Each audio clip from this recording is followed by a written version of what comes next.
Good evening, everybody. Thank you for coming today. It's Wednesday, May 20th, and we've got the Committee of the Whole. I want to acknowledge my colleagues in the City Council who are here in the chambers, Councilor Santinello, Councilor Martin, Govan, and Click Bruce. Also, we have online Councilors Hurst and Davila. So hoping I'm not mixing anybody. Give me a second here.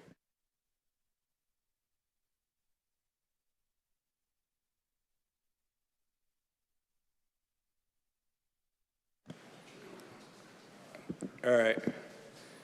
Yeah, got some volume issues here.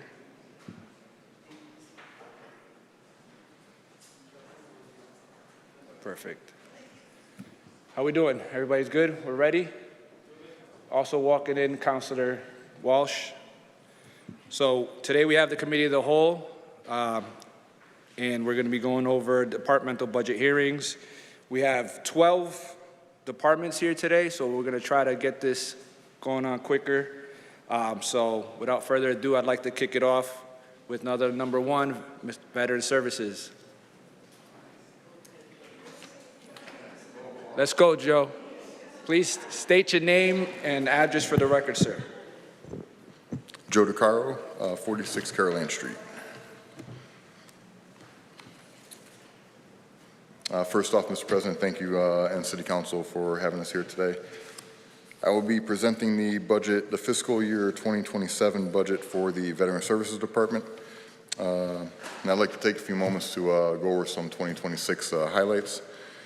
We continue to expand our outreach efforts for the purpose of informing our constituents of the benefits available to veterans and their spouses.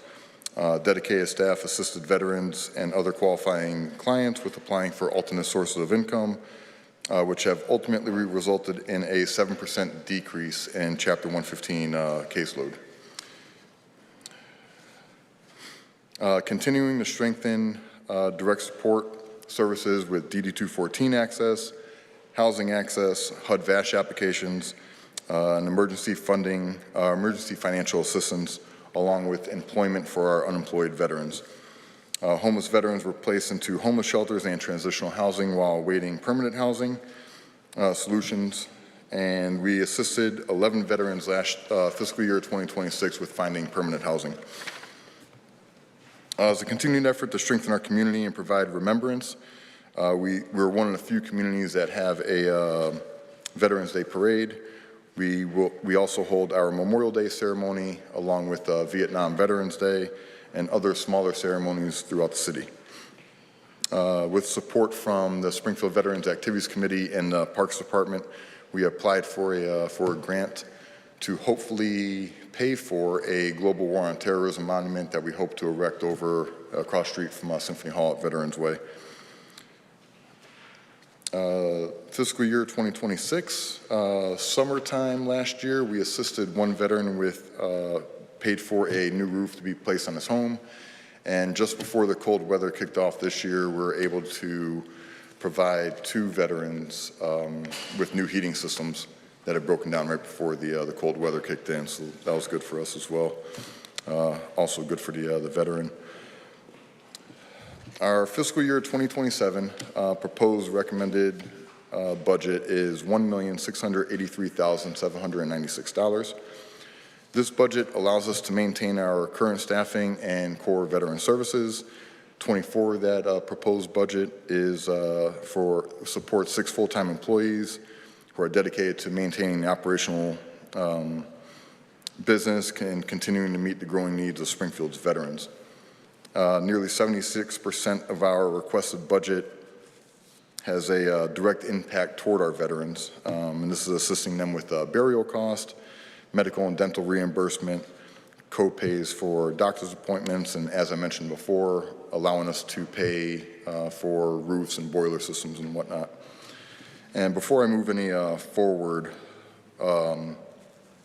with one last part of our 2026 budget, there's some thanks I'd like to give out to some folks here. And I mean, this is from the top of the administration all the way down to the bottom. It extends from the mayor's office, city council, Kathy and her finance team, Commissioner Colton, their unwavering support your guys' unwavering support. I mean, it's unrivaled. I hear the struggles that other communities have regarding their administration and getting funding, and that's never been an issue for the 8 years that I've been with the city of Springfield. So I want to thank you guys for that. And my dedicated staff, I mean, my deputy, my case managers, and my admin assistant, their efforts have allowed us to move our department to move forward in a way that it's needed to be, in a way that it needs to go. I sat down, my wish list item last year at the budget was to have a claim specialist to file VA claims, so with the federal government. It's something that this office has never had in its existence. And last summer I had an open case manager position in the office. And when it came across Kathy's desk, she had she had talked about the claim specialist position I wanted to incorporate. So I sat down with Kathy and we discussed ways to improve efficiency within the office and also what the future goals of the office were moving forward, what we projected. And a lot of the Vietnam veterans that came, they didn't have service-connected disabilities. They weren't getting paid by the federal government on a monthly basis. And it's been said a million times, and it's true, they paved the way for future veterans. The need for Chapter 115, that supplemental income, is always going to be there. We're always going to have veterans that are in between jobs and just looking to get back on their feet. We're going to have the low-income retired veterans and spouses as well. But we also need to focus on the future. My staff, they're picking up the caseload. I promise you they're not overworked. They're going to tell you they are, but they're lying. But moving forward, if we can get a claim specialist in the office to file these VA claims 100% service connected, that's $4,000 of income in their pockets to a Springfield resident every single month. That money is then being dispersed back into the community. So, I mean, it's nothing but benefits. So with the help of Kathy and the rest of the administration, we're able to do that. We took one of our case manager positions, we're able to transition it over to a claim specialist, and the person started yesterday, second day in the office today. So moving forward, it's going to be huge for the city. All the other communities are doing it as well, but truth of the matter is they will turn away, some will, they'll turn away veterans because they're not from their town or city. So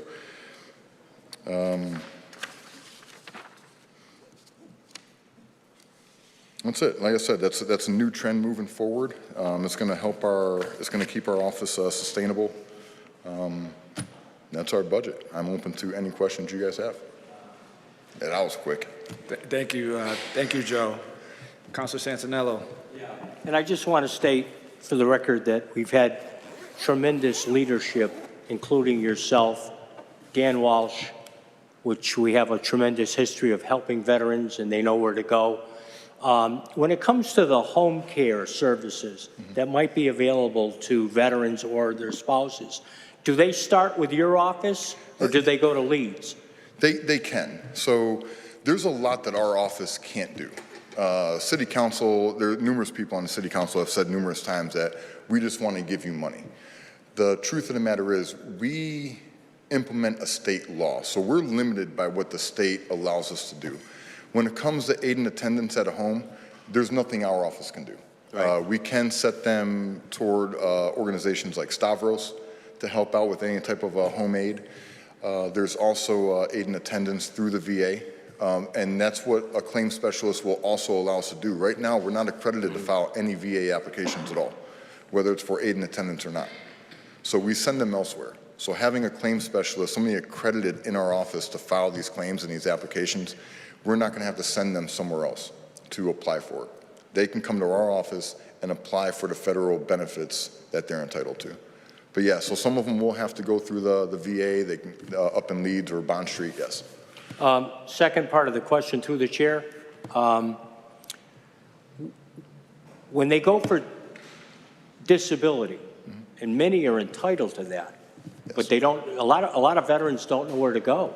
So all these years they go without the disability that they're entitled to. Do you have to be a Springfield resident to go for the veterans, or can they go to your office and then you can either work on that case, or how does that work? For Chapter 115, the state program, the supplemental income, you have to apply within the town that you reside. It doesn't matter if you live in Springfield or East Long Meadow, Chicopee, Boston. If your income's a certain amount, Chapter 115 can only pay a certain amount. We get capped out. But the reason for it is the money originally comes out of the city's budget. So that's why they want you to apply for the town that you reside. Regarding a VA claim or a disability claim, we're not going to turn anybody away. If you're from Connecticut, we'll file your claim for you. It doesn't matter to us. Fantastic. So, through the chair, Mr. President, Mr. Vice President, thank you very much. Madam President. Thank you. Before I move on, I want to acknowledge Councilor Brown is online, as well as Council President Whitfield is here, who will be taking over shortly. Who do I have next? I'm going to go with Jerry first, and then Councilor Govan. Councilor Martin, excuse me. I got to stop calling you guys by your first name. No, I just want to say thank you, Mr. Chair, and thank you, Department Head DeCaro. I just wanted to say, you know, when I first met with the Department Head DeCaro, I was very limited in my knowledge of what the, you know, Department of Veterans Affairs really does and how important that work is. And I know the Department Head DeCaro, he's a very hardworking man, and he does a lot for his staff and his department. So I will be supporting your budget 100%. And congratulations on another successful year. Thank you. Thank you, Councilor. Councilor Govan. Thank you, Mr. Vice President. And I know I always say this, but Veterans Services is one of my favorite departments, only because of who you serve and why you serve them. I have 3 brothers who are veterans, so it has a really special place in my heart. And you do great work. You know, the other day I think I was here and someone walked in. I didn't know if he was a veteran, but I assumed. So I just knocked on your door, and because he was looking for the bathroom, I said, oh, maybe Joe can help, and you did, you know, and you brought him right downstairs, and it wasn't one of your staff that did it, but you did it. So I thought that was very important. So I'm proud of having you guys in our city. Thank you. Councilor Brown. Thank you, Mr. Vice President. First, I want to thank the veterans and all the veterans. My father is a retired veteran, grandfather, a veteran, grandmother. So I really want to thank you for your service. I apologize. I'm not in person there. I'm up here at the House of Representatives fighting for funding for you guys. So anything I can do on a state level that'll help you on a city level, just give me a call. I can definitely help bridge the gap a little easier. So just, I definitely want to thank you for all your service. Thank you, Councilor. Perfect. Councilor Walsh. Thank you, Mr. Vice President. Obviously, it's one of my favorite departments, too. Councilor Santinello, thank you for remembering Danny and all he did for veterans. He spent 15 years in that office helping out his fellow veterans. Joe, I think we all know that each department had to take cuts. What did you have to do? Cut-wise? For Yes. cut-wise? Yeah. And thank you for the great job you do and always answering the phone. I don't want to be the one that doesn't answer the phone. No, it's usually you. So some of it was, you know, rental equipment, seminars. Some of the seminars, if we're able to do them online, we're going that route instead to where it saves money.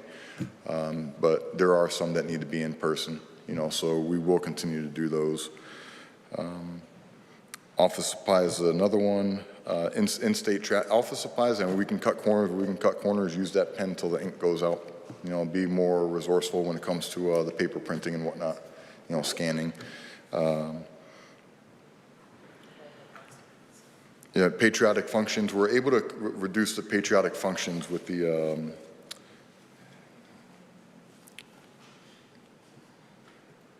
amount of the wreaths that we receive.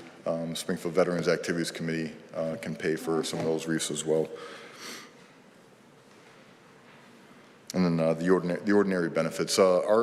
So from ordinary benefits to fuel, the doctor bill, medical, hospital, dental, like the bottom portion of that, those are the benefits that we pay out to the veterans. Right. So it does fluctuate a lot. So hopefully with the transition going into filing VA claims, it's going to lessen the load on those line items. Thank you. You're welcome.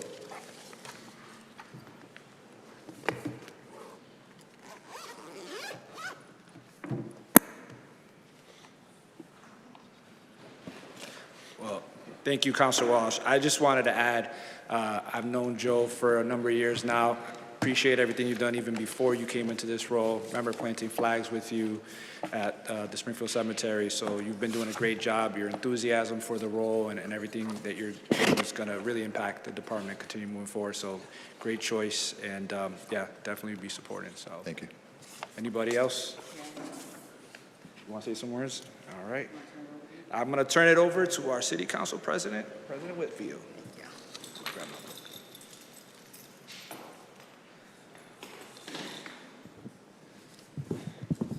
Thank you. Was that all set? Perfect. Thank you. Nope. Oh. I wanted to say something to you. But first I wanted to say, excuse my tardiness. I love your department, but all of the departments are my favorite. Just want to say that publicly. If you had to pick a child. My dad was a veteran. My uncles are veterans. My son's a veteran now. So I just really appreciate your service and the work that you do. Thank you. And thank you for always inviting us to your events. You always make sure we get those emails. Unfortunately, sometimes they're during the day when some of us are working, so can't make it all the time, but I definitely just wanted to say we appreciate the invite, and thank you for your service. Yes, ma'am. Thank you. Welcome. That's it. Okay. Thank you. Any other counselors? All right. Seeing none, we will have TJO next. Just want to again say forgive me for my tardiness. Counselors? Please state your name and address for the record. Hi, my name is Heather Cahalan, 627 Cottage Street. I'm the Executive Director at Thomas J. O'Connor. For fiscal year 2027, we have presented a level-funded $2.2 million budget. This budget includes funding for 20 full-time employees and 1 part-time employee. We are grateful for continued financial support and partnership from the communities of Springfield, Chicopee, and Holyoke, as well as from the Foundation for TJO Animals. About 56% of our budget is allocated to salaries. The remaining 44% consists largely of fixed costs outside of our control, things like electricity, the building rental, property taxes, water, sewer. Our additional line items also carry many fixed expenses, such as membership fees for professional organizations, licensing for the shelter software, and costs such as that. We anticipate approximately $131,000 in salary support from the Foundation for TJO Animals, as well as additional support from them for medical care and costs. The budget request in front of you will allow us to continue to provide the level of service that our residents have come to rely on. So much. Any questions from counselors? Counselor Walsh, can you please mute your mic? Any questions or comments from counselors? Oh, you did? Okay. Oh, you can unmute then and speak. Thank you. Okay. Thank you, Madam President. It's very true that people love veterans, but they also love dogs. And I think I get more mail about animals than I do about anything else when there's ever an issue. So you are in a department that is well thought of. But you're regionals, correct? Yes. So can you tell us about the support from the region, and are you getting what you need? Yes, so we actually just entered into a new multi-year contract with Chicopee and Holyoke, so they provide financial support. We have good relationships with people in those communities and service them as well. Is there anybody that isn't contributing in the region? Because that was an issue at prior years, so. No, the law department and the commissioner were able to work on a new contract and to get appropriate funding. Thank you.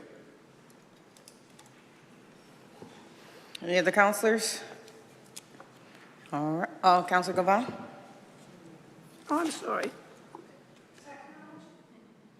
Thank you, Madam President, and thank you for your report.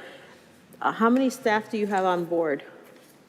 How many staff do I have? I have Yes. 20 full-time and 1 part-time. Okay, and it's appropriate to meet your needs there? We make it work. I know, don't ask for any more.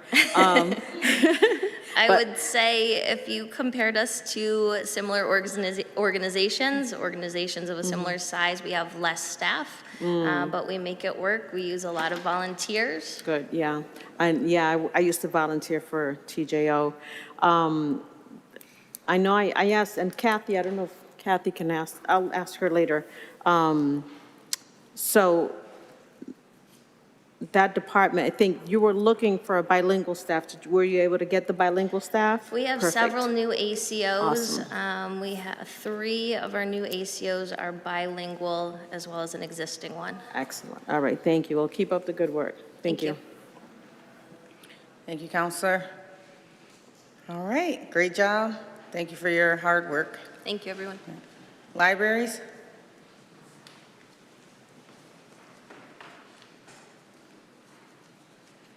Hi, good evening. Name and address for the record. Molly Fogarty, Library Director. I'm here to give you a very brief, I know my commissioner will make sure I'm brief, overview of the library budget and be happy to answer any questions. The budget that you have before you, level service is $6,218,167, and that's a little bit over a 2% increase over fiscal 26. That includes our COLAs for 2 bargaining units and for non-bargaining, and a couple of slight increases in our electricity bill and some of our line items. And this budget will funds all of our current positions to staff 9 locations. We're open 277 hours per week, and we includes the Read Right Now adult literacy program, as well as our e-library, which is available 24/7 for you to use, downloading materials and doing research. The budget allows us to be in compliance with all of the Mass Board of Library Commissioners standards for public libraries, which makes us eligible for our state aid to public libraries award every year. And the cherry sheet for FY27 estimate is $614,847. And those funds are used to offset the general fund for personnel services and for a variety of other programs for our substitute librarians. It continues to fund our over 200 mobile hotspots that patrons borrow and that are very popular, and which are also matched by Library Foundation and state aid to public libraries. Continues to fund our Chromebooks, and we just received from the Digital Commonwealth, we received another almost 100 more that patrons can borrow and use at home. We have about 87 FTEs in the general fund and 6 FTEs in grant funds. Total number of positions, we have about 20 substitute librarians that are funded through state aid. And so total, a lot of them are part-time, 10-hour pages, are about 126, but FTEs is total 93. We have, again, we have a very busy library system. We are looking at, for fiscal 27, almost 600,000 items that will be borrowed. We're seeing a 30% increase in our visitor count. Over 500,000 people have used our libraries, and our staff have been very busy with outreach and program planning. We had over 55,000 people attend our programs last year. So we're a very busy library system. We continue to thank you for all your support and funding our budgets every year. And we look forward to fiscal 27. We have, obviously, building our new branch library is a really exciting project. We have a new strategic plan that will really focus on programs and services, community outreach, communication, and infrastructure, on collaborations with partners in the city of Springfield. So I don't know if you have any questions that I can answer. Counselor Santinello? Madam Chairman, your department falls under my committee, and last year, we were privileged, Kateri Walsh and I were privileged to take a tour Yes. of the libraries, a very extensive tour. But one of the issues that came up during that was the air conditioning. Yes. And for the life of me, I don't understand how you can have air conditioning in schools that have libraries, but we can't have one for the central branch. I know it's expensive, and but it gets I'm not telling you something you don't know, it gets very inconvenient in there when it's hot. And it's been hot the last couple of days. Sure. What Yeah. can we do? What can we do to help you on that? Well, we have, it's in the city capital plan. We meet with the capital planning committee every year. We update our requests, and the air conditioning for the central library is included in that plan. It's quite expensive. The Yeah. building is over 100 years old. So we do, at this point, we have protocols in place when it gets to a certain point, when there are cooling centers and certain heat and humidity index. So we then have, staff, get more breaks. They can go, we have air-conditioned areas in the library. The lower level is air-conditioned. So, I mean, obviously, it would be great to have that building air-conditioned, but, it's one of our capital requests, so. Thank you so much. One last question. One of the things I'm fascinated with is the great job that you're doing. Yes. It's way up, and it's been going up over the past several years. And I want to commend you on that, because Thank you. that puts strain and stress on your staff, because you're limited in, you know what I mean? You only have so many staff people, but you have to serve all those people. And I want to commend you for that. Well, thank you. We're proud to be serving the residents of Springfield and real supporters of the library. Every neighborhood loves their libraries, as you know, and so we have an amazing staff. And when I see all the programs and services that they are able to do, in addition to keeping the open hours throughout the library system, they're out in the community. We have an outreach van that was purchased during the beginning of COVID with ARPA money. That van is out in the community, and you'll be seeing it a lot this summer. So if you see the van, just wave. Counselor Walsh, followed by Counselor Govan. Thank you, Madam President, and thank you, Molly, for that great presentation. I wanted to ask you about grants. Are they part of your budget projection, or do you add that later? We do have, we use state aid to public libraries to offset the general fund, so that helps us maintain our services and programs and staffing. We also have the Springfield Library Foundation, and we receive close to $500,000 a year from them for basic services, library materials. There are a lot of trusts and endowments that are restricted to library materials, so that helps fund our budget. And we have to spend 12% of our operating budget on library materials, so the foundation plays a key role in that. Has there been a decrease in any of your grants? No decrease, no. And I know that frequently they're on the agenda, so we always support them when we get them. Thank you. So thank you. Counselor Govan. Thank you, Madam President. And Molly, the libraries do a great job, and I'm not going to ask what Councilor Santinello asked about putting air conditioners, because we don't have the money. But I'm really glad that it's in the plan. And I'm hoping that you guys are going to be able, I don't know if it's possible, to use the, what are those things called? Thank you, somebody said it. The mini splits where it's like an air conditioner and heater or something, it's more efficient or something like that. But just thinking about that. I know Sure. the city will think about that. Sure.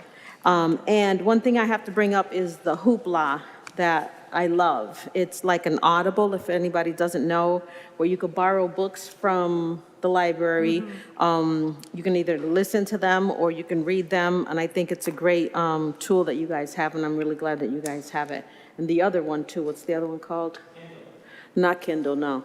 Can't, The CW Mars. The Libby app? The Libby. The Libby app, The Libby Yeah. app. So there's two apps that the library has that we can use, and it's Yeah. really great.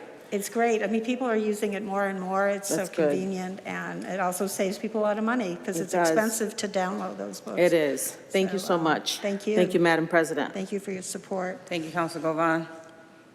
Any other councilors? Well, I have to say that I use the library quite often through the Mason Square C3. So the Mason Square Library is the one that we visit the most, and we love it. We love the service. Greg and Sarah do an amazing job. Also visit the Central Library, and they partner with like Lawyers for Civil Rights, some of the organizations that are part of the coalition that I run, and they love going there, and they say it's so friendly and everything. I wanted to say that, but I also wanted to talk about the goals that's in the budget. It looks like some of them have, so the FY26 year-to-date does the year-to-date numbers go through the calendar year? I don't know if this is a finance question. For FY26, it looks like some of the goals are cut in half, or what is the date that you got the year-to-date numbers for FY26 from? Oh, it goes all the way to December? So half makes sense. I was just about to say, like, what is going on? But no, it's great numbers.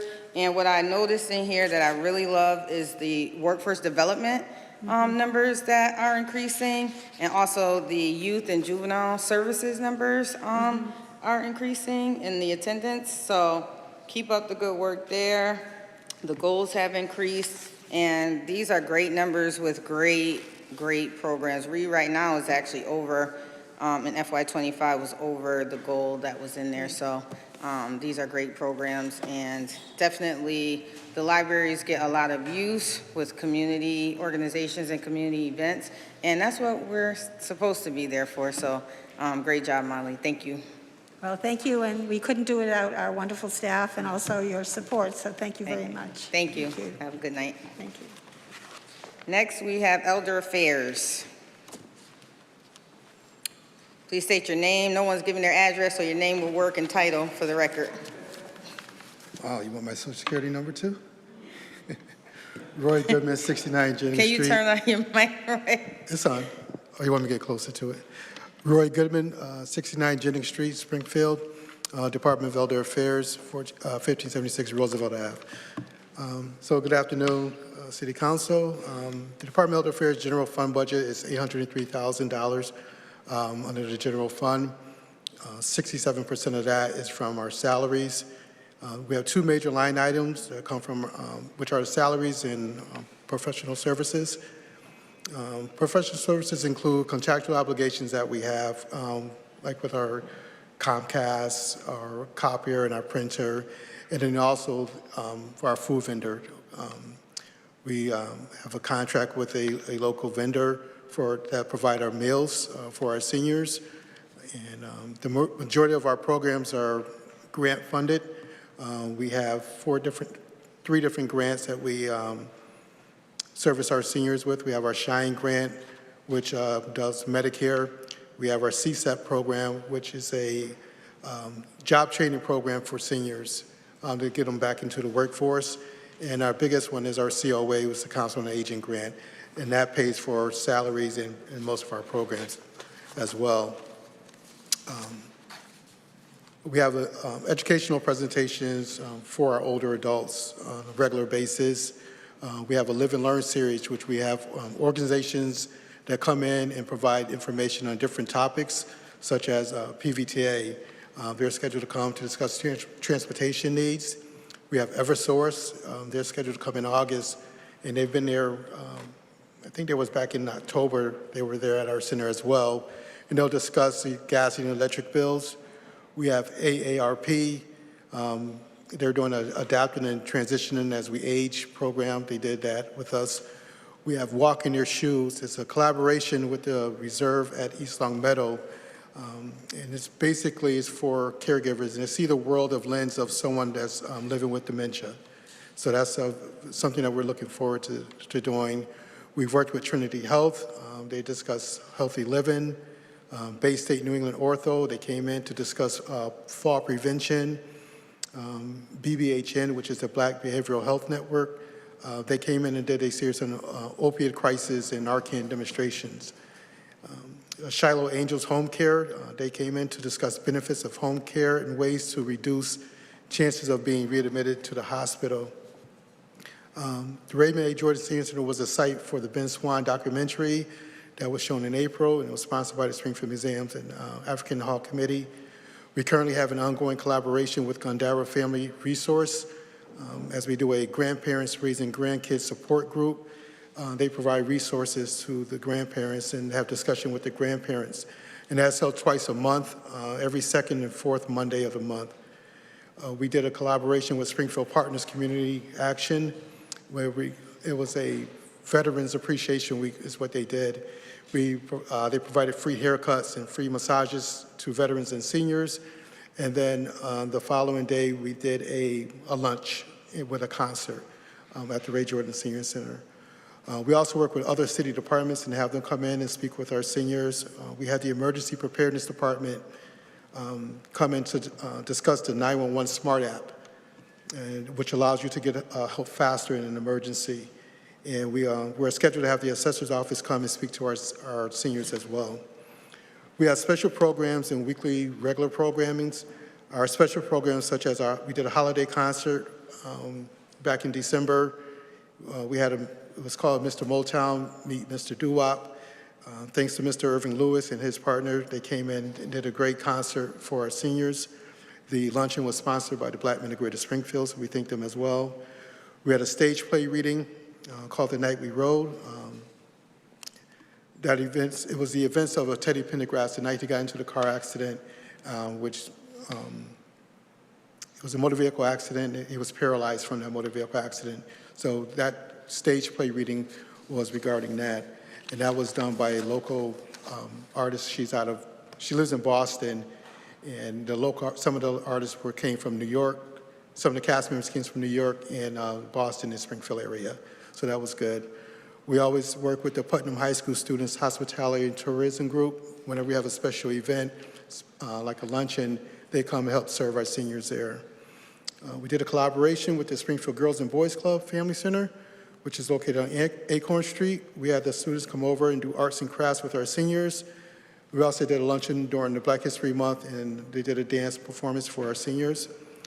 We had our first Women's Day luncheon back in March. It was part of the Women's International Month.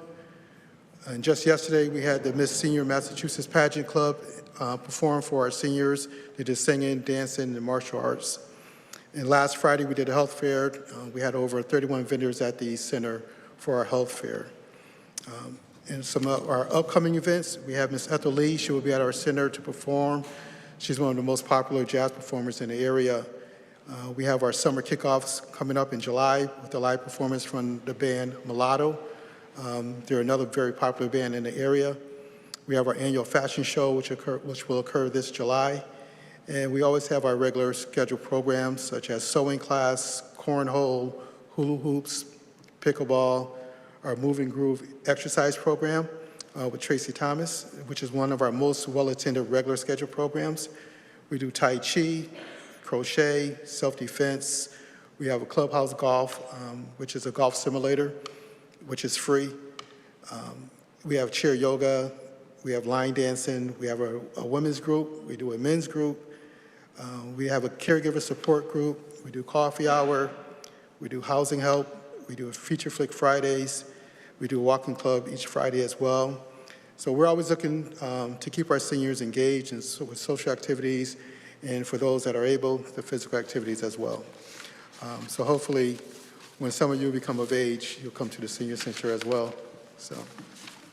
Councilor Santinello was going to be first. Councilor Santinello. Roy, great job. 38 years ago, Councilor Vincent DeMonico and I brought an ordinance before the City Council to create the Department of Elder Affairs, and that was the most important vote that I've taken in the 50 years I've been in political life, and I just want to say that. 8 weeks ago, Kateri Walsh and I were there for a briefing with your entire staff, just not over at the Ray Jordan Center, but the entire staff. And boy, do we get a great education on what you do and what you provide for the people of this community. So my hat's off to you. Thank you. Thank you, and I want to mention that Councilor Perez and I were also there. Oh, I'm sorry. I'm sorry. That's okay. I apologize. That's okay. Yes, you were Councilor there. Brown? That's okay. Mike? Oh, sorry. That's okay. Thank you, Madam President. I want to thank you for all the work you do. Your center is right there in my ward. All my aunties and the constituents and the seniors, they always scream your praise. You always do a great work. One thing I've had that I hear from a lot of the seniors is when it comes to lunchtime, being able to be provided alternate things as far as like they don't have like vegetables and fruits and stuff added. I would just look to try to get up with you maybe a little later, seeing if we can find a way to get that done. I know you can't do everything, but I want to be able to help you, support you in that, getting some of the seniors some vegetables and fruits during their lunches. But as far as everything else, you're doing a fantastic job, and I definitely appreciate you. Okay, Thank you, Madam President. Thank you. But for our lunch meals, we always try to provide a vegetable and a fruit. I can provide you with our monthly menu so you can see that. So there may be some days, if we just have a cold lunch with a sandwich, you may just go with chips, but there will always be some type of fruit or something with that as well. But we definitely can always look into it as well. Thank you, though. Yeah, I'm not sure, but I've been there a couple of times. I've talked to enough people where there wasn't a vegetable option and a fruit option. But I would want to just make sure that's something that can occur regularly. Yes. All right. Thank you. Thank you. Thank you, Roy. Thank you, Councilor Brown. Councilor Click Bruce, followed by Councilor Govan. Thank you, Madam President. First and foremost, I want to thank you, Roy, for your presentation. I also want to thank Commissioner Helen Cotton-Harris. Good to see and hear all the programs that are going on at the Senior Center. I also want to commend you all and always answering the call when we have community events and making sure that is an option for our community. So again, just keep up the good work, and I'm very proud to support this. Thank you. Thank you. Thank you, Councilor. Councilor Govan. Thank you, Madam President. And Roy, you're doing a great job over there at the center. I remember the concert that you guys had with Irving Lewis there. I remember one of the seniors came up to me after the concert and she says, "Oh, do you know Bad Bunny?" Yeah, I said, "I know Bad Bunny. I've heard of him, right?" She says, "Can you get me a picture of him?" So she asked me, I guess she thought I knew him. But I ordered a picture from Amazon and I gave it to her, and I just thought that was so cute. So you guys are doing a great job over there. The seniors, I think, are relatively happy for the most part. There's always going to be complaints, but you're doing a great job. Thank you. Thank you. Thank you, Councilor. Councilor Delgado. Thank you, Madam President. Roy, I feel like every time you come up here, I learn something new in terms of all the activities you guys are doing over there. I think I heard everything. The only thing I didn't hear is salsa. You guys don't do salsa lessons for the seniors? Well, no, it's funny you say that because that's what we're working on now. We reached out to a couple of people to try to do salsa classes at our center. So That'd be cool. No, I kid, but no, I oh, thank I'm you. not kidding. No, because listen. And I'm they do sure, it over at White Lion, so we reached out to the guy who does it at White Lion. So. and I'm sure some of them are doing circles around a lot of folks. So, and one of the things I was just curious. So, like, what's the breakdown of like the seniors that are represented in terms of like geography in the city, like section of the city? Like, do we touch all corners of the city in terms of participation with our senior community? Oh, yes, we do. And like I said, we have the 4 senior centers in the city, but then we also get people from other communities. Because you don't have to be a Springfield resident to be a part of the senior center. So we have people from Longmeadow, Chicopee, Holyoke, Agawam that come to our center on a daily basis. Wow. So. Wow. No, thank you for the work that you're doing, and let me know when the salsa gets added. Definitely. Thank you, Councilor Delgado. Councilor Walsh. Thank you, Madam President, and thank you for appointing me chair of the Elder Affairs Committee this year. And Roy, it's been a pleasure to work with you. And you know, at the Mother's Day luncheon, there were people there from Northampton, so you do attract people from all over. And I want to commend you for the good work you're doing for the seniors and for having such a beautiful facility to do it in. And every time you go in there, you feel welcome, and I think that's very important for what you do. So I'm very happy to support your budget. And I don't think there's anything you don't do there. Is there some program you're missing? Sounds like you've got everything. Well, I always challenge my staff to always try to come up with new ideas, and when they don't do it, then I come up with the new ideas. So, you know, we always want to try to keep people busy. We always want the doors open for our seniors, and some of these events that we have is not just for seniors, it's for the public as well. Right. So we Yes, always I want to know try to you. keep that, the center very busy. You guys paid a lot of money for that center, so we got to, you know, keep it in use. I know you've done meetings on scams and other things like that to help out Correct. the seniors. Correct. Yeah, it's a pleasure working with you. Thank you. It's a pleasure as well. Thank you, Councilor Walsh. And I don't see any other hands, but a couple comments from myself. Roy, I want to thank you and Commissioner for always opening the doors to the Mason Square C3. We have hosted our event there for, I think it was like 7 years. And this past year we went to Sheraton. Less work for us, but it didn't feel the same. The space was smaller, things like that. So we really did enjoy our time there. Also, I always begging to get in, but I got a few more years before I can join the senior center. And the reason I want to really join the senior center, and I'm just gonna keep it honest, is because one, the gym, I wouldn't have to pay for gym membership anymore. And two, because the program that you have with the family center brings the youth over to eat lunch with the seniors. And my granddaughter went, and I got some pictures of her sent to me, and I asked her about her experience, and she was like, we got to talk to the older people.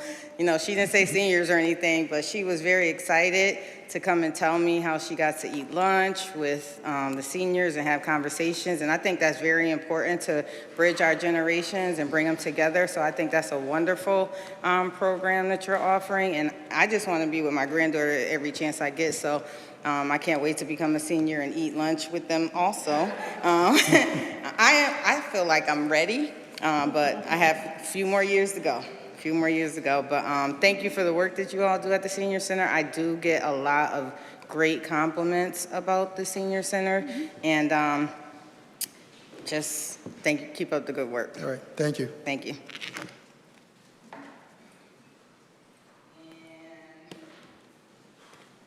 The commissioner of all of these departments, Commissioner Helen Carlton Harris for Health and Human Services. Thank you very much, Counselor. It is my honor to be here to talk about the Springfield Department of Health and Human Services. As you know, the Springfield Department of Health and Human Services is the Board of Health for the City of Springfield, and as such, we are required to, by Chapter 111 of Massachusetts General Laws, do two things. We have to have environmental health. We have to inspect the restaurants. We have to have nursing services. And so that's important because of what I'm going to say to you, how we have need to make some shifts.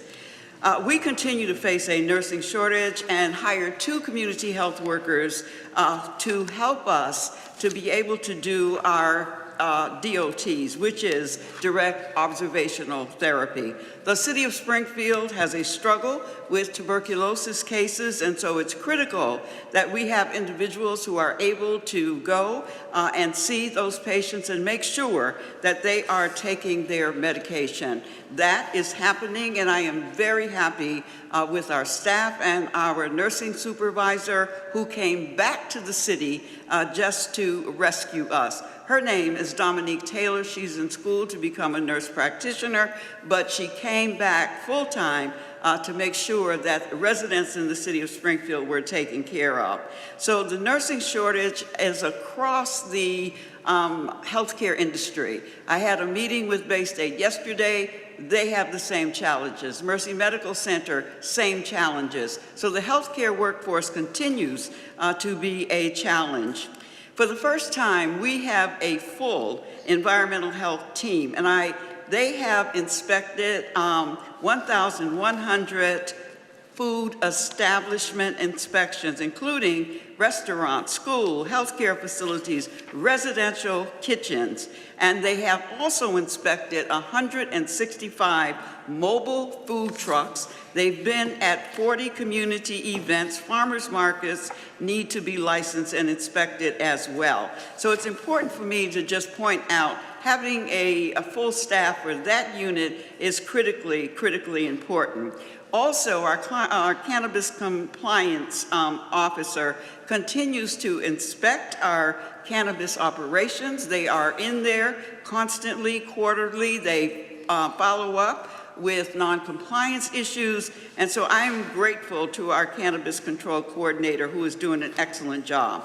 The opioid funding, I'm going to spend a moment just to tell you where that money went, and it's going to be quick. I'm telling you because I get calls about what are you doing with the opioid response funding. So I want to take a minute just to tell you that we have given out $1,660,000 to the city, individuals and organizations. And so $50,000 went to women of color, health equity, CSO, ROCA, MOCA, Follow My Steps, Hispanic American Library, Indian Orchard Citizens Council, Black Behavioral Health Network, Springfield Pride Parade, and Strong Young Minds. Each one of those organizations got $50,000. The Michael J. Dias Foundation got $20,000. The Hampden County Sheriff's Department got $20,000. Travis Best Foundation got $20,000, and Family Against Violence as well. Our main organizations that get funded are Tapestry, New North Citizens Council, and Gandara. We have given out to those individuals. The first year was $460,000. This year it will be $550,000 for room 2. I just described to you the $650,000 we did in mini grants. I am giving you that information. I should also say we funded Wesley United Methodist Church for $50,000 for the winter for their overflow shelter. We have just hired an individual, and I know that Councilor Santinello and Councilor Click Bruce will be happy to hear this. We have hired an individual whose job it will be to police the city parks and pick up discarded needles. And so we heard this city council when they said, there's a problem with needles in our community. So we have an individual who will be doing that. He will start in 2 weeks, and his job will also be to do the cold weather outreach as well as the cooling centers. And so we're really very pleased about the work that we're doing in the department. There are other programs, as you know, in our department. I did send out an impact report to each of you, so if you'd like to read that, you can see all of the good work that's going on. And so Health and Human Services budget is $2,353,371.81 for the general fund. It funds 29.1 positions from the general fund. We have 26.7 grant-funded FTEs, making the total 55.8 members of the Department of Health and Human Services. And so this is a level-funded budget. We are able to pivot and make sure our residents have what they need as far as Health and Human Services is concerned. And so I will stop there and ask you if you have any questions for me. Yes, thank you very much, Madam Chairman. Helen, first of all, you've been terrific with my committee. Every time I've called you to be before that committee, you've been there. You're always prepared. You do your homework. It's fantastic to have a department head like you. One of the things that came out of one of the meetings that we were at was that women of color, Black and Latino women, have a 20% higher mortality rate when it comes to breast cancer. What can we do within your budget to see if we can stop that and reduce it?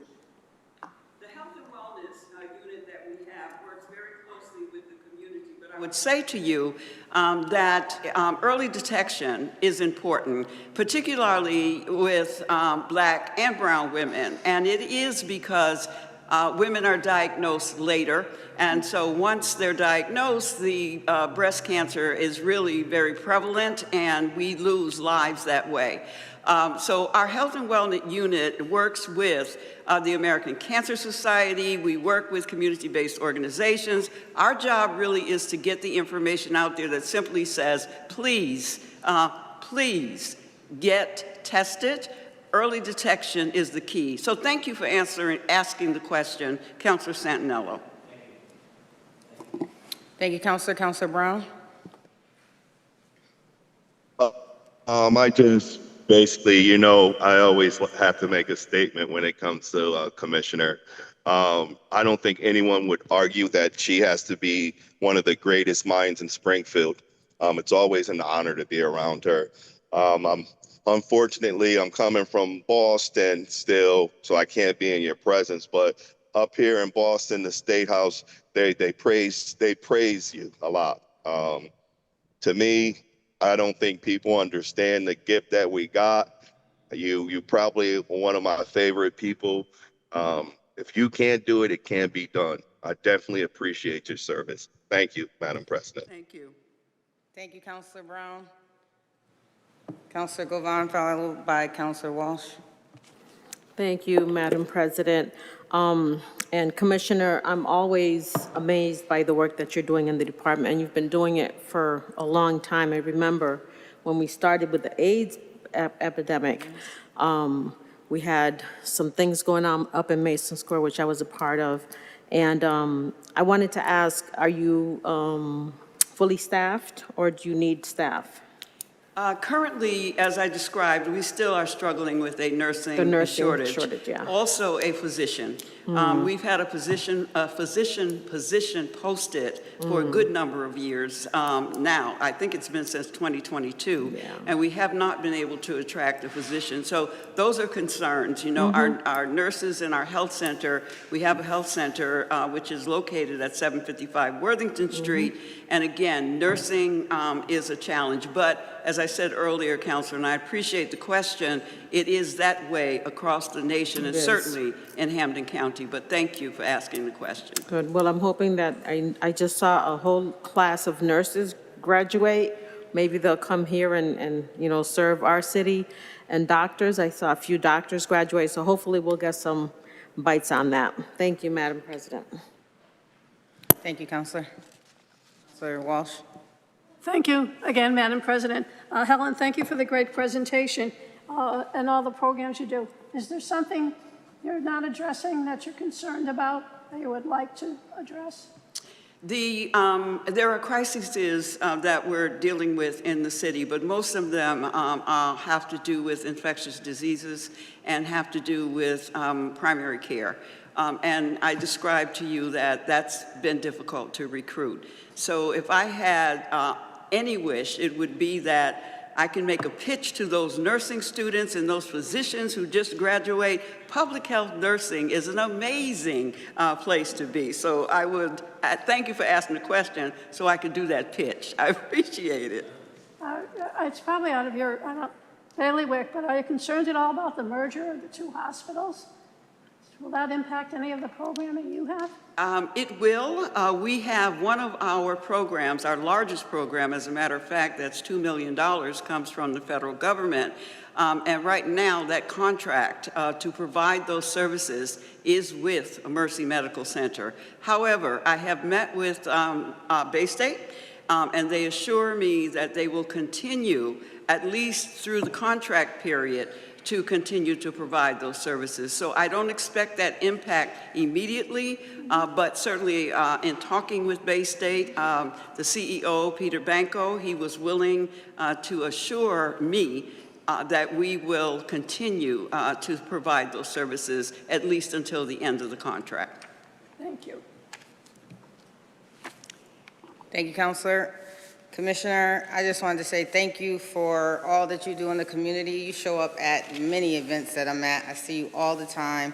You're always giving back to anything I ask for, you make a way to make it happen, and the work that you do is amazing. However, I do have a couple questions regarding the opioid response, because I get a lot of questions. We didn't know about this funding. Well, I seen the press release in December, but I don't know how we can get the word out more about these programs for people to apply.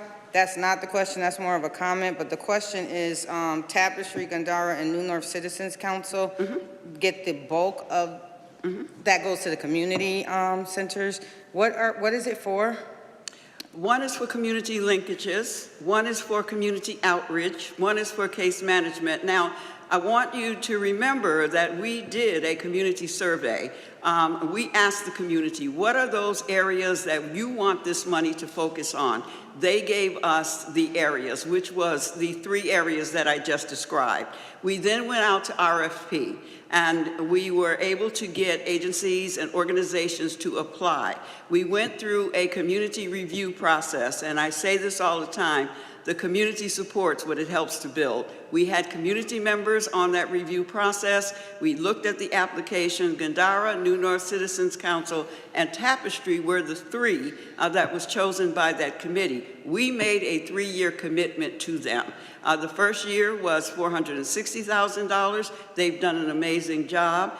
The next year is going to be $550,000. Now, I need to say to you that the work that they're doing is not work that is covered by their current, so we're not supplanting funds. These are new initiatives, but we did go through a process. With the mini grants, went through a process, sent out the RFPs, individuals were able to apply. I did not say that over the winter months, we allocated $5,000 to St. John's, Third Baptist, Open Pantry, the Rescue Mission, Mount Zion, the Gray House, MLK Family Services, Spring of Hope, and the Community Survival Center. I tell you that is because the goal really is to figure out how we get this money to the community where it is needed the most. Our next initiative will be around the concern that the community said to me as far as when an individual dies from an overdose, there isn't always money to bury that individual.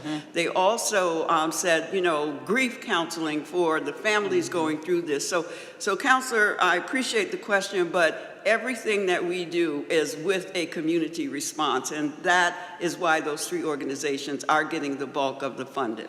Yep, and I'm asking you this because we get this question a lot, and it's going to be just like the Shannon grant. They want to know how are certain organizations getting the funding. And the other question that I have is reporting. So all of these organizations have to report on how they use these funds? Yes.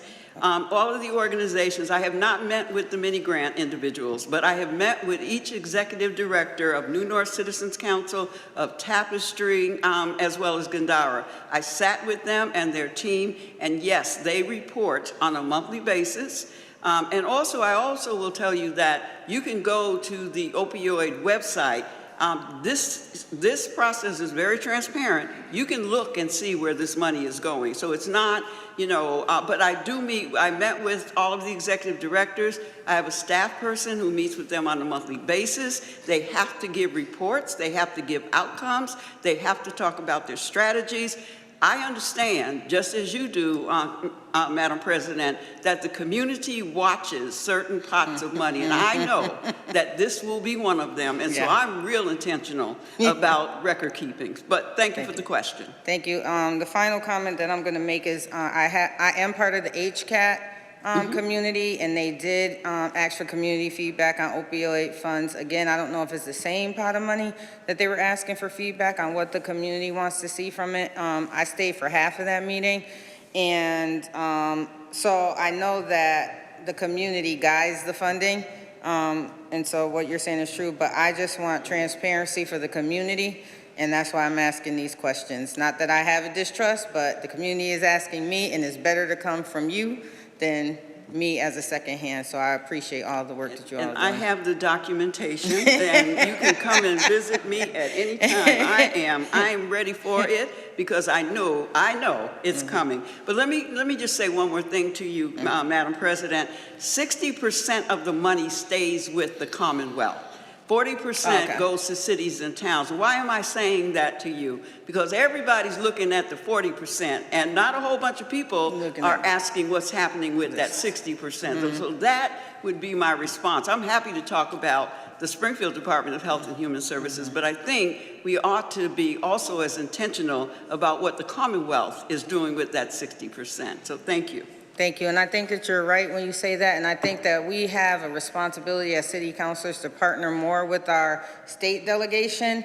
We do have a subcommittee, we can bring them right in and we can ask those questions, because that is something that we need to know, and it's probably just like the mayor handles the finances for the city, the governor handles the finances for the state, so the legislators that are local to us can give us as much information as possible, but we need to hold all legislators accountable from local all the way to federal, so I appreciate you saying that. Thank you. Thank you, Commissioner.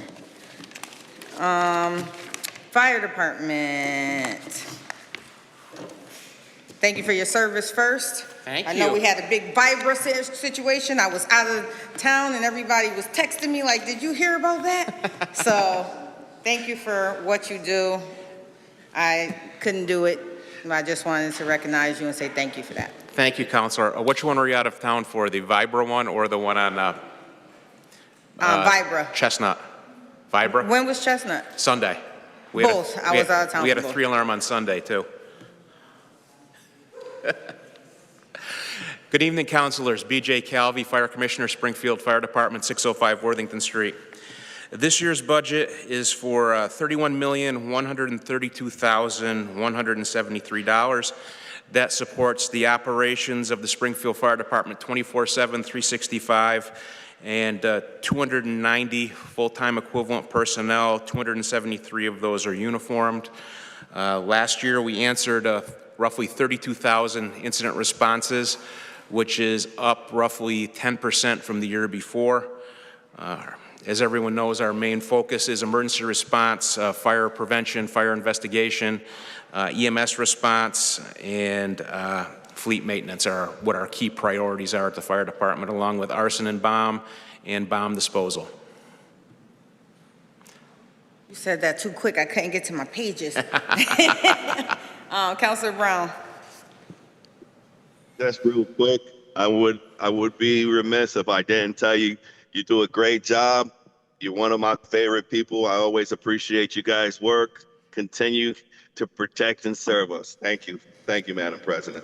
Thank you, Counselor. Thank you, Counselor. Counselor Walsh. Thank you again, Madam President. Thank you, Commissioner.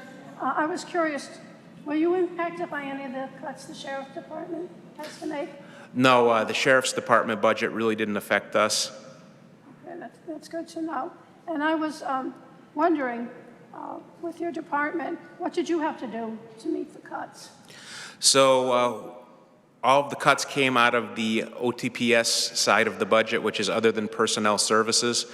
So 125,000 of the cuts came from a lease reduction that we reduced out of the budget. We then reduced money out of one of the equipment line items, a travel line item. Okay. And you're not having any issues with recruitment or retention? Well, we used to have 1,000 people take the test to be Springfield firefighters. Last year we had a little over 200. Oh, wow, that's a big So difference. the interest in public service across the boards has waned over the years, but we're still keeping with our staffing. Thank you. Thank you, Counselor Walsh. Any other counselors? I just want to say thank you for always letting the fire trucks come to our community events. The kids love it. You always let us pull the horn. I love that. So I just want to thank you for that. We appreciate it because we know we're taking away staff to do those type of things. But you guys always come through for the community as well. So thank you. Thank you, Counselor. Central Dispatch. Madam President. Oh, I'm sorry, Counselors. I did not see your hand. No, that's quite all right. Commissioner, just a quick question. I keep getting inquiries as to your contract and whether it is up and whether it's been extended. Is your contract up or has it been extended? My contract is not up. It has been extended by the mayor. And Okay. Got it. Okay. All right. That's fine. So now I'll be able to respond to those individuals with some accurate information. Thank you, sir. It's You're good to welcome. have. I'm glad that you've been extended, sir. Thank you. Thank you. Can you just answer how long it's been extended for? I'm going 6 months at a time right now. Okay. All right, thank you. Thank you, Commissioner. That's quick. Yeah, I'm Central Dispatch too. Sorry.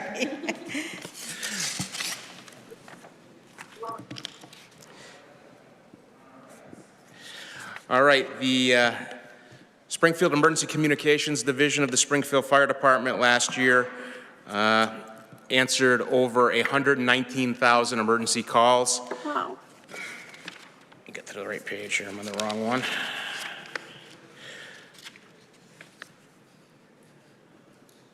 All right, where's my numbers? There we are. We did 117,000 911 calls. We did 163,000 non-emergency calls, handled 210,000 calls for service for the Springfield Police, and 22,000 calls for service for the Springfield Fire Department. That's up 10% from 2024. The budget funds 55 full-time equivalent employees, 45 of which are public safety dispatchers, 4 operational supervisors, and 6 administrative personnel.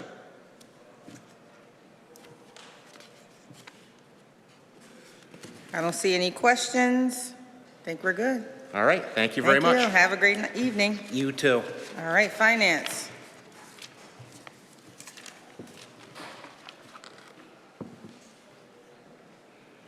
Name and address for the record, or just name and title? We're good with that. Thank you, Madam President. Chris Frazier, Budget Director. The FY27 recommended budget for the Office of Administration and Finance is $1.36 million and includes a total of 15 FTEs. At this time, we are fully staffed, no vacancies, and the budget funds all operational needs of our department.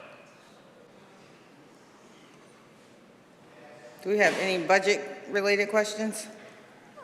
No, but I'd just Counselor? like to thank you for all the hard work you do and the great presentations that you're giving. Thank you. Thank you. Councilor Govan? Thank you, Madam President. Chris, with that, what % of the budget is for staff? It is the large majority. I don't have the exact percentage in front of me, but that is the majority of it. The majority of it, okay. Definitely over 85%. And you said that your staff, you don't have any vacancies, correct? Correct. Okay. All right, thank you. Thank you. Good job. Thank you. I have some questions. Okay, sure. All right. But I am having a block on what they are It's late in the day. That's all right. at the moment. What was I had one good one for you.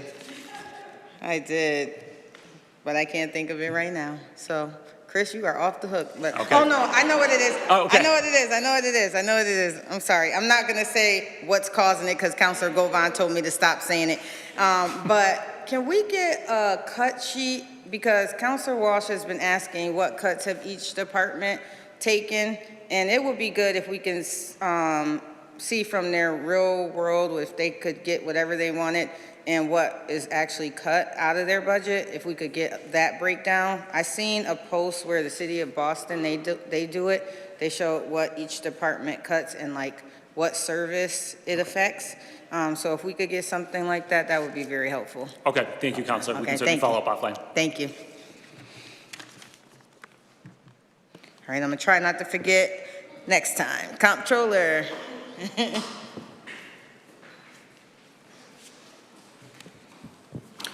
Thank you, Madam President. You're welcome. Patrick Burns, Comptroller, 90 Clement Street, Springfield. Tonight I'm presenting the Comptroller's FY27 General Fund Budget. The budget totals approximately $478,000, of which $469,000 is salaries or personal services, $8,167,000 for other than personal service. The big part of that is probably one of the most important pieces of equipment in the office, the scanner, which we use quite religiously on a daily basis. There's $1,300 for seminars, $360 for dues and memberships. There's printing and binding, $850, postage and delivery, which is also $850. This is used for the annual mailing of 1099 forms, $1,750 for office supplies, and $1,258 for in-state travel reimbursement, which is mostly for the annual education that is offered at UMass as part of our membership in the Mass Municipal Accountants and Auditors Association.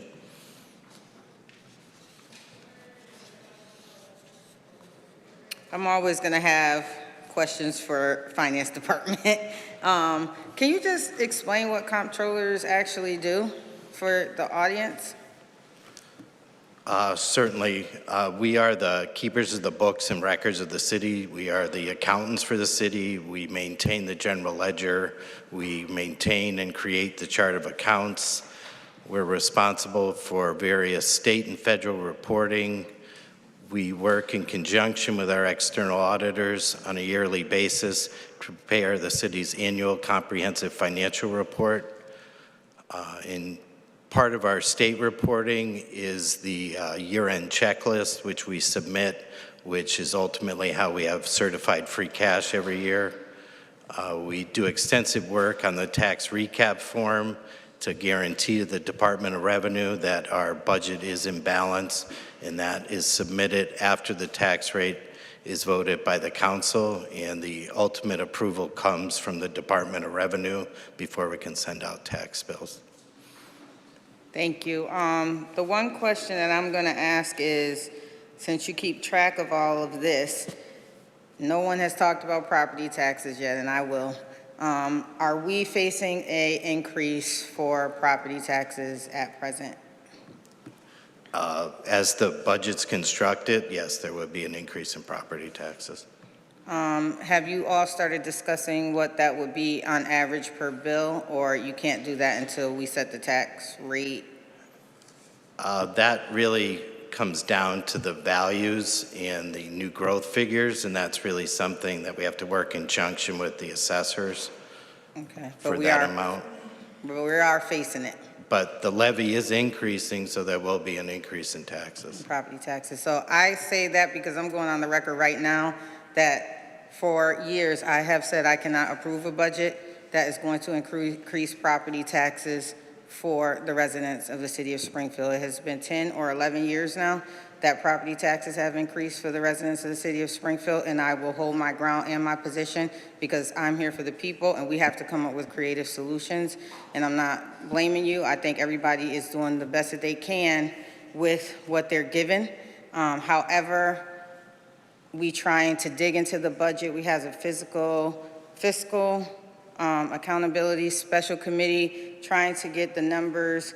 We're getting letters from the law department trying to stop us from getting the numbers to evaluate it with the community on a voluntary basis. We're not trying to compel anyone to do anything, on a voluntary basis, trying to get the information so we can understand better what's going on. And the more that we can educate the community and dig into the budget, the better that we can do to try to even look for more opportunities for funding, even advocate more on the state level for funding to come into the city so that we can not keep putting this burden on the residents of the city of Springfield with everything increasing, including gas, electric, gas for the car, food, everything.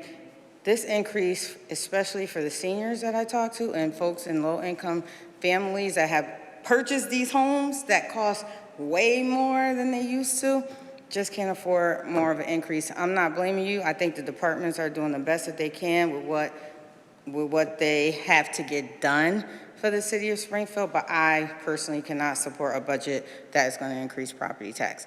That's not your fault, Pat. I love working with you. I love working with you when I work for the city of Springfield. I think you do the best you can, but I do think we also have an opportunity to take a deeper look into free cash and its uses as well. So I just wanted to say that publicly for the record, and I just thank you for your time.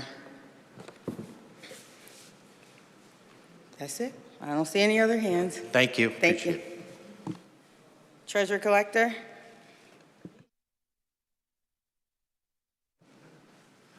Thank you, Madam President. Thank you. Good evening, everyone.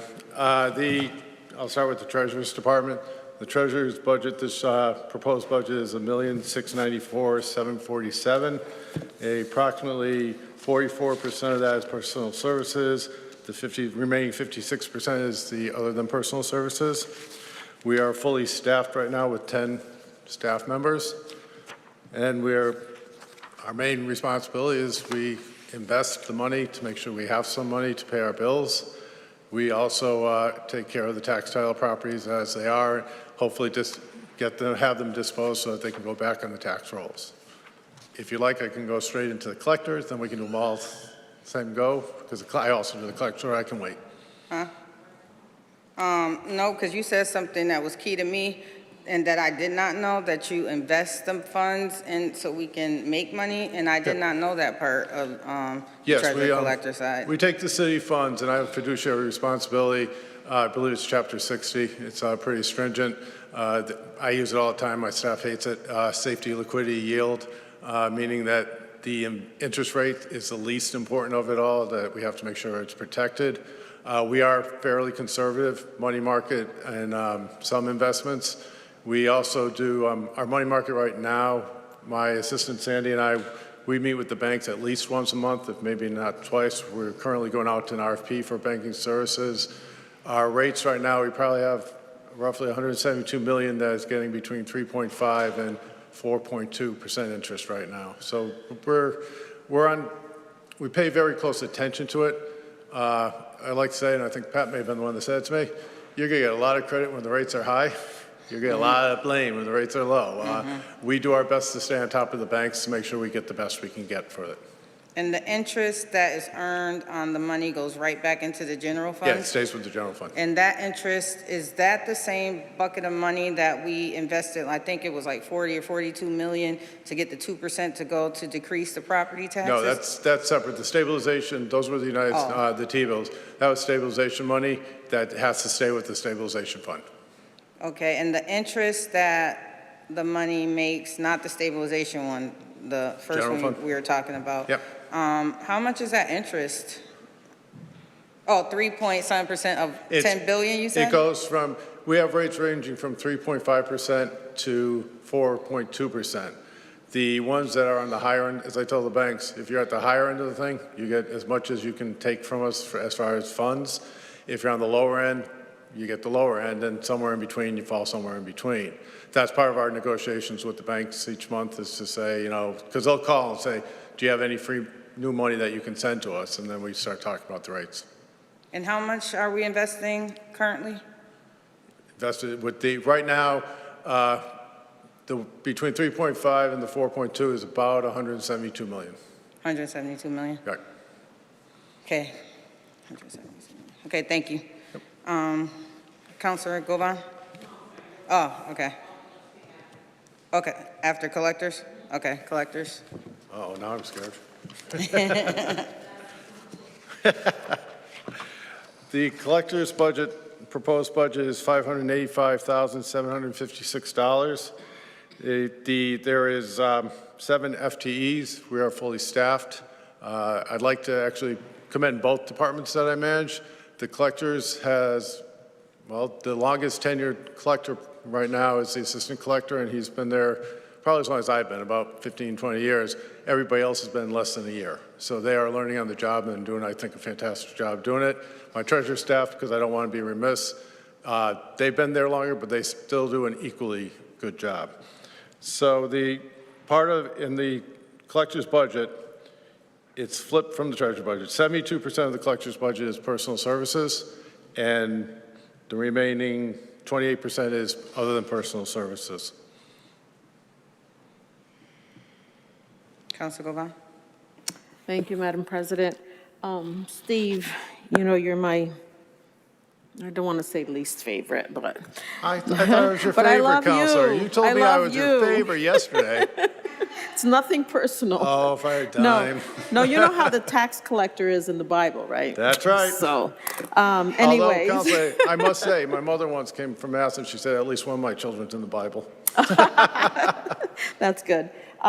So, like Councilor, Madam President said, you know, my main concern is coming out of your office. That's why I'm talking to you about it. And I did want to advocate for this body to do something different, I think, this year, right? Because this is where our residents are very, very concerned about their future. You know, and you have nothing to do with it. I know that. You're just a collector, and, you know, you don't raise the taxes. But this budget does. And like Madam President said, you know, I think it's our responsibility to vote for a budget that is going to be for the people, you know. And I don't know if this is a proper time to do it, because it's not a question for him. I just wanted to make a statement. And I'm talking to my colleagues here on the City Council. I'm hoping some of them are on Zoom still. And if not, you can watch it later. So this is to my colleagues. We know that passing a responsible, people-centered budget is one of the most important duties that we have as the Springfield City Council. This isn't just a financial document. It's a moral statement about what and who we value. The truth is, our residents are watching. They're expecting us to rise above politics, personalities, and past disagreements so that we can deliver a budget that actually improves their daily lives. Springfield families are dealing with real pressures, rising housing costs, aging infrastructure, schools that need support, neighborhoods that deserve safety and investment, and a workforce that keeps this city running every single day. They don't have the luxury of gridlock. They don't get to delay paying their bills or fixing their roofs. And they certainly don't get to walk away from tough decisions, and neither should we. We have an opportunity and a responsibility to show that this council can work together with discipline, transparency, and respect. That means asking hard questions, yes, but also listening to one another. It means negotiating in good faith and remembering that no single district thrives unless the whole city thrives. A good budget is not about winning a political fight. It's about making sure that our seniors can afford to stay in their homes, as Madam President said, our youth have safe places to learn and grow, and that our public safety departments have what they need, and that every neighborhood, from Indian Orchard to the South End, sees real, tangible benefits. When we do this right, we strengthen trust, we strengthen our city, and we send a clear message that Springfield's elected leaders can together put the people first. So I would like for us to commit to collaboration, commit to clarity, and commit to passing a budget that reflects the dignity, the needs, and the potential of the people we serve.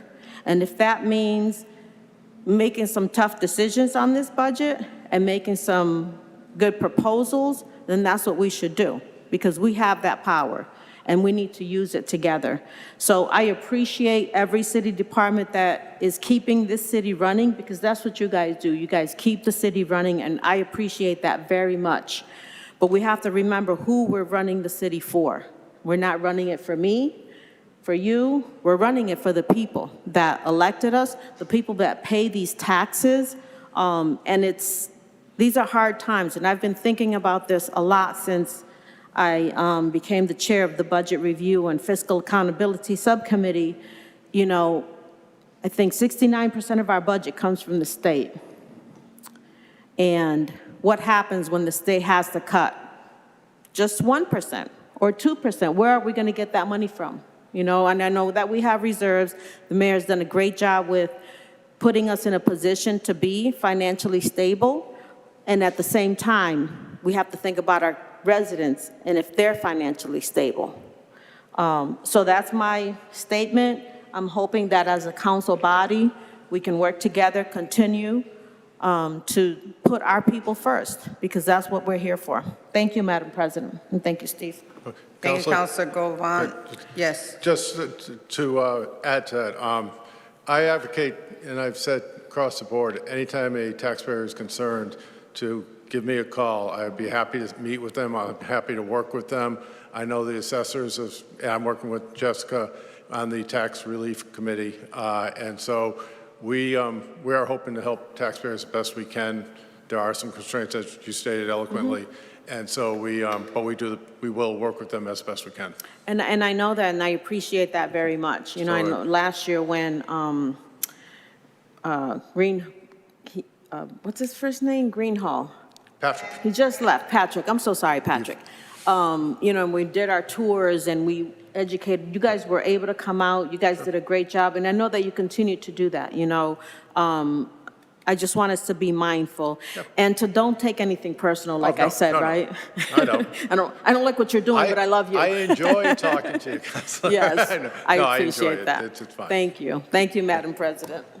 Thank you. I actually like what you're doing because we need this revenue to come in, so keep collecting as much as possible. I know Councilor Brown has his hand up, so Councilor Brown. Thank you, Madam President.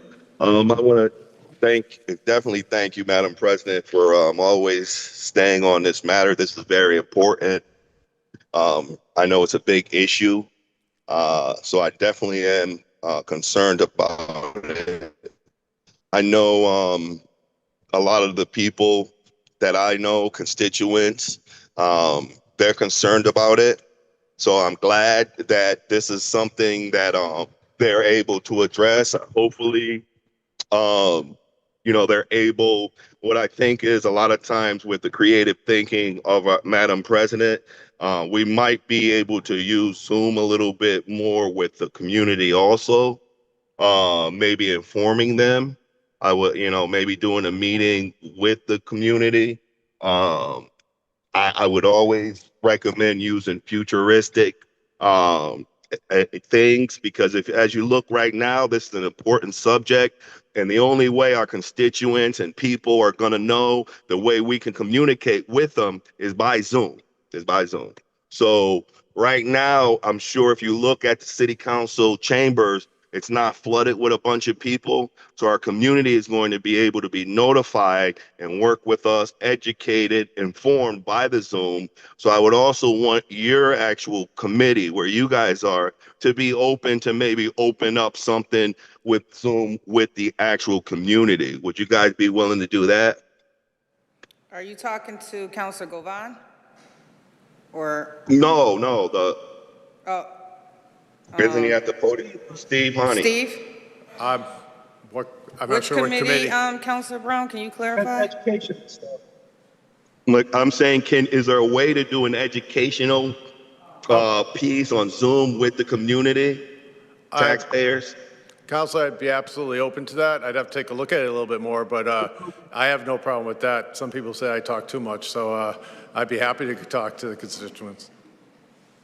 Yeah, because then it would allow them a larger number. People will understand a lot better, and maybe even have some great ideas. So I definitely would look to try to work in getting the community using our modern technology to get the community more involved. Thank you, Madam President. Thank you, Councilor Brown. I have to say that I agree. Zoom is a great technology when you want to reach more people than people coming in person. We have had more success with using Zoom and webinars to get the information out. I do it every day, so it's something that I know, not something that I'm guessing.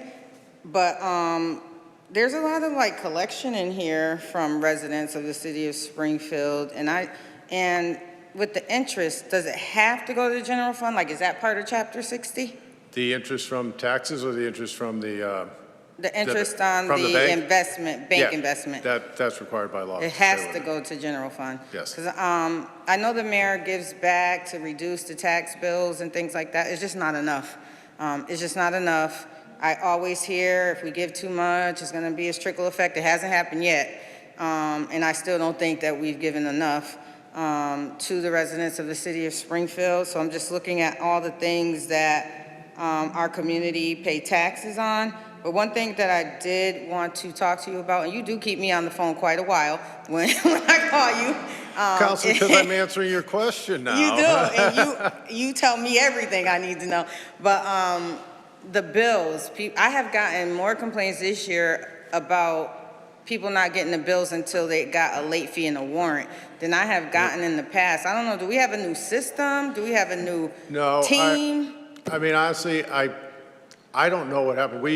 Part of the law that we have to do is when we put the bills in the mail, we get what's called a proof of mailing, where our printer who brings it to the mailer gets it signed and notarized at the post office that they've delivered 45,000 bills. And that's required by law. And so this year, it seems, from that point on, I honestly don't know what happened. It could be that it gets lost in the mail. I don't want to blame the mail. My dad was a mailman. He's looking down saying, "You kidding me?" But the mail, it could be the mail. It could be gets lost in translation. It goes to the wrong address sometimes and it gets returned. There's a lot of different things. Where they get the demand and the notice at that point, it probably isn't the address. It might be the mail, though. It could. I'm guessing at that point, though. Yeah, I'm just saying I have gotten more complaints about that this year than I have gotten in the past. So I just wanted to know if we were doing anything new. No, we've done it exactly the same. We try to give as much time as possible to get it out as quickly as possible so they have time to pay and not get it on Tuesday and have to pay it by Thursday kind of thing. So we try to do that all the time. And we've been working with our printers for, I've been here 15 years, or 20 years. It's been 20 years anyway, so we've been doing it with, if not longer. Okay, thank you. I appreciate it. Any other questions or comments? Thank you, Steve. Thanks. Human Resources and Labor Relations. State your name and title.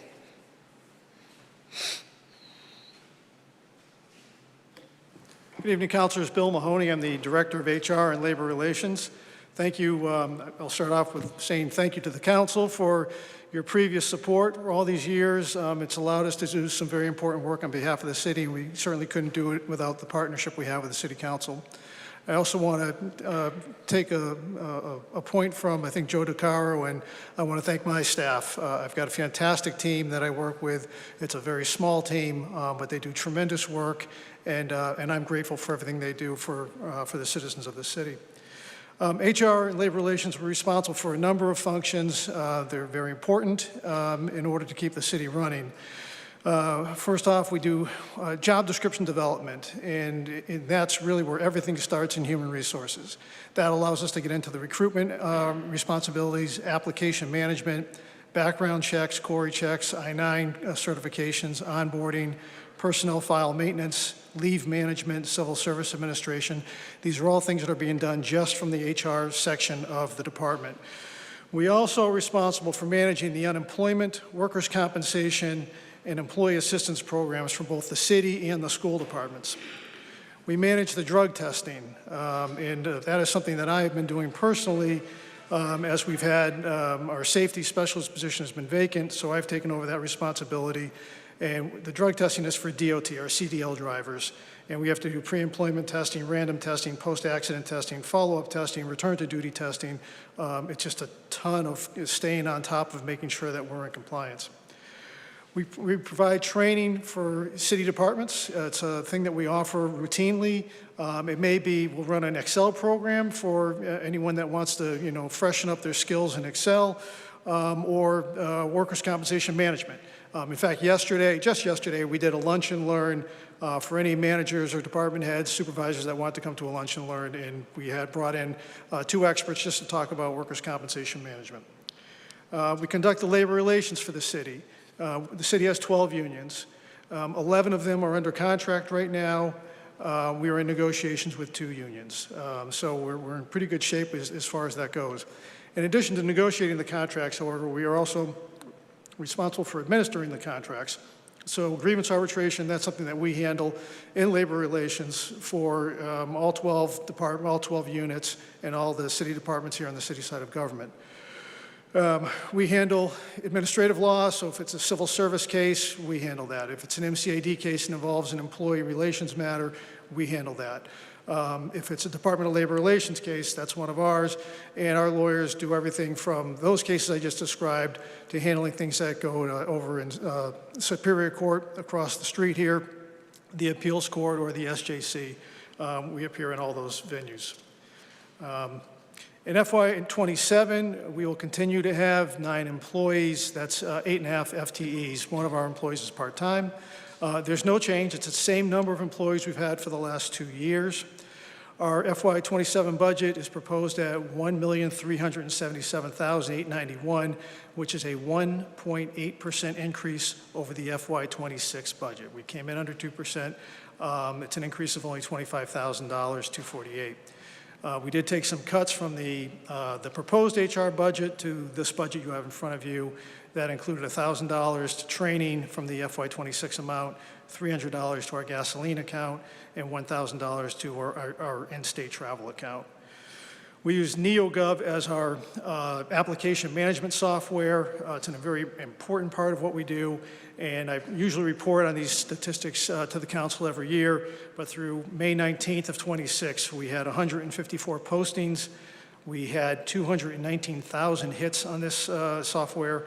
We received 5,782 applications. It's the highest number of applicants we've had in the last 6 years.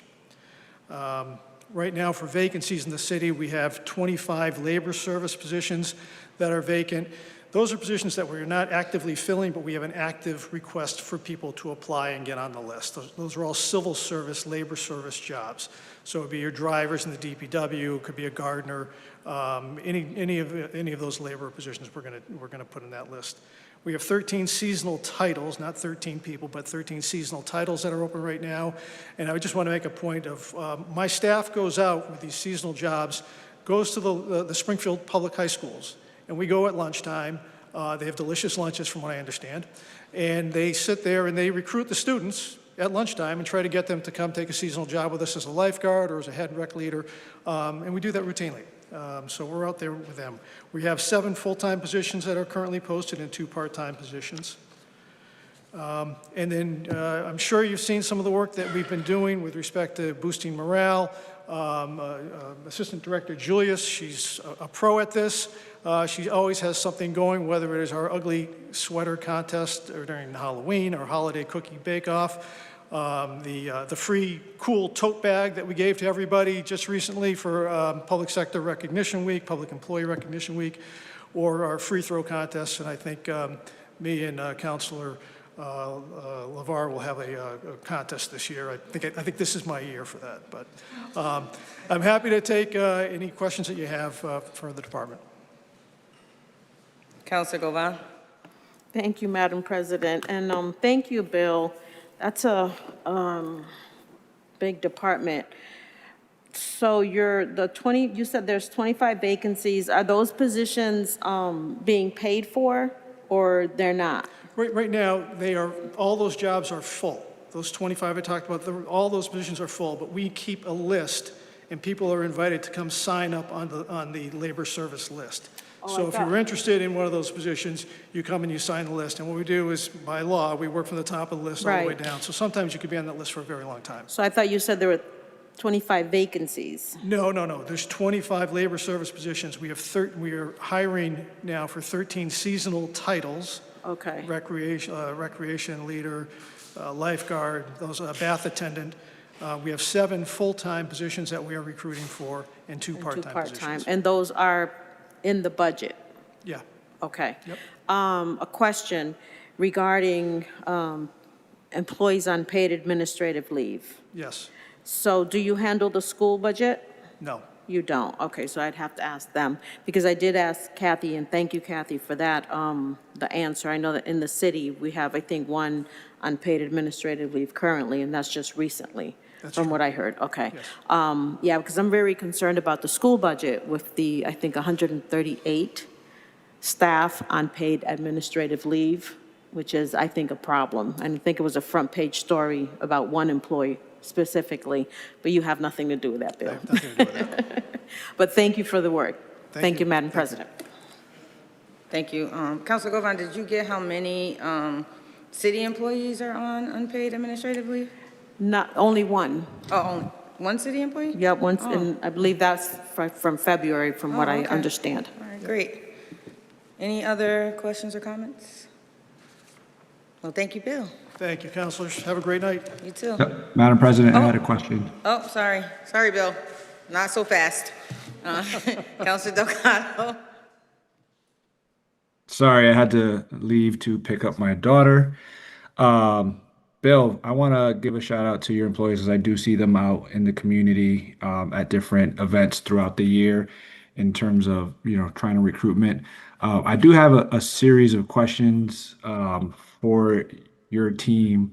One of the things I think I've been talking about in the past is pipelines to city jobs, in particular working directly with us, with our superintendent. And so I know there's some things you're already doing, but I'd love to see some more effort there around pipelines and career pipelines, I should say, for city students. So definitely would like to talk more about that.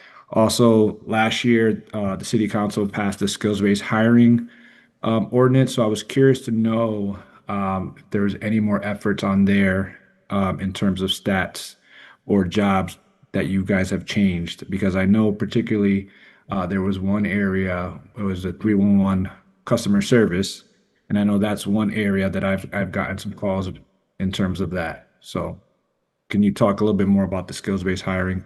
Sure, we have done work in that area.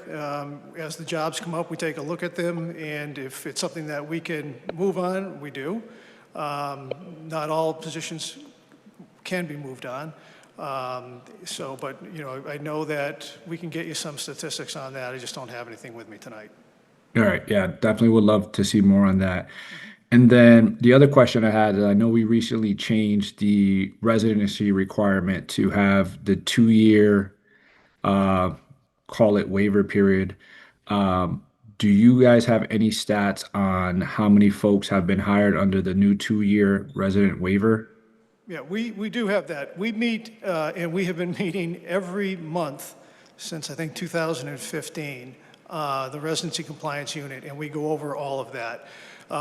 There's been less work, obviously, as a result of the going from 1 year to 2 years, but we track all of those folks, and they do come up, and as they come up, we start the notices, and we make sure they're in the city, and if they're not in the city, then we go to the next step. But we track that every single month, and we have stats on that. Do you have like retention stats on how many of those folks that had the 2-year waiver or even the 1 year, how many of them, like is there a percentage, how many of them stay with the city?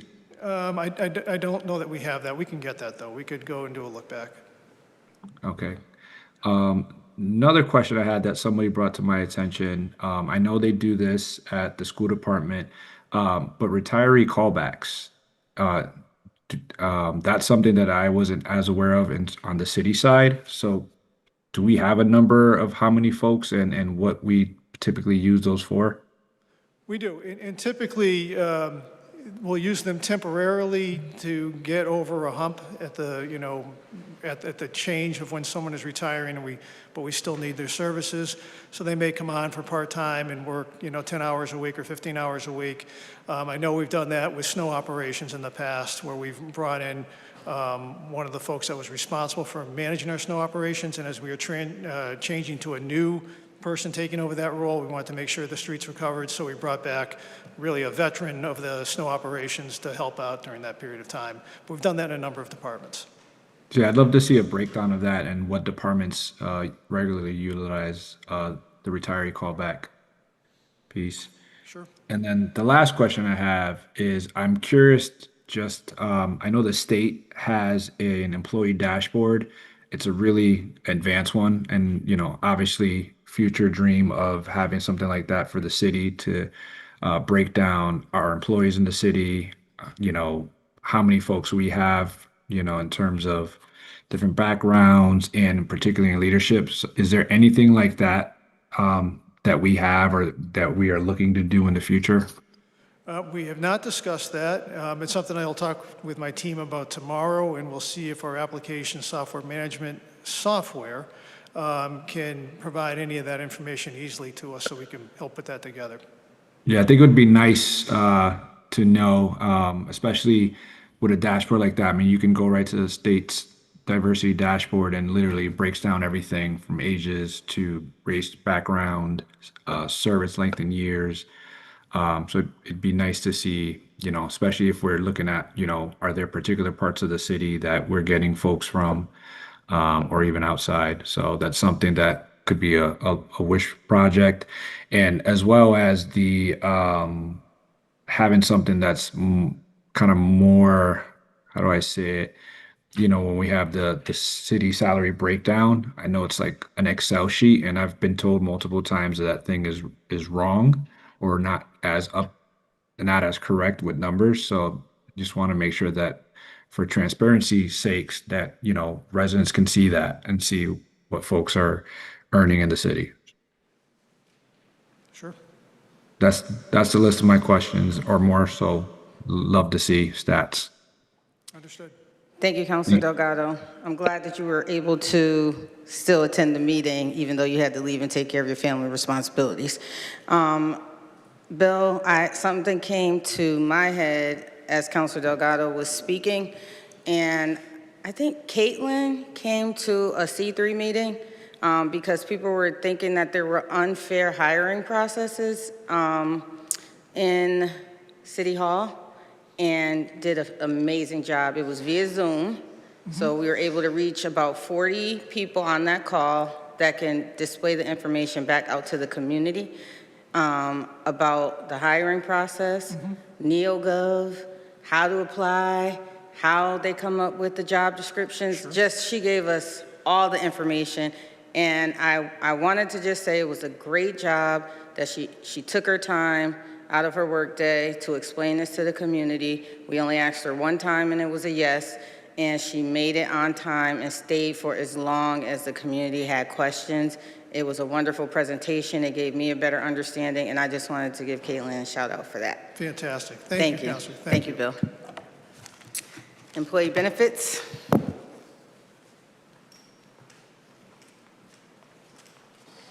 Name and title. Caitlin Julius, I'm the Assistant HR Director and Benefits Administrator.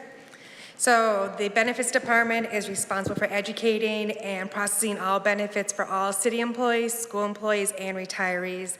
We're fully staffed. I have 5 full-time, 1 part-time. This budget allows us to maintain all of our essential functions to run the department and keep offering the benefits that we do to all of our employees and retirees. Well, I think employee benefits speak for itself, Caitlin.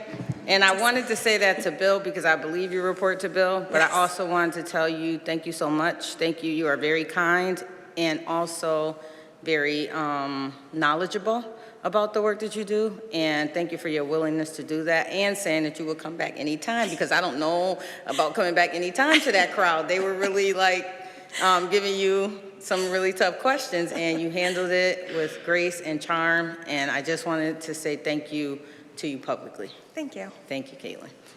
Councilor Govan? Thank you, Madam President. So Caitlin, I guess, do you handle the employee benefits for the entire city, including the school department? Yes. You do? Yes. Okay, so you know about the 138 employees on paid administrative leave? No, so that's not a part that we handle. We're just handling the health insurance and voluntary benefits. Okay, I'm going to find that person. No, sir, only kidding. Sorry, I can't help you there. That's fine. Thank you so much. You're welcome. Thank you, Madam President. Thank you, Councilor Govan. And that wraps us up for tonight. So we conclude the committee of the whole. Thank you to all of the attendees and the departments. We appreciate the work that you're doing.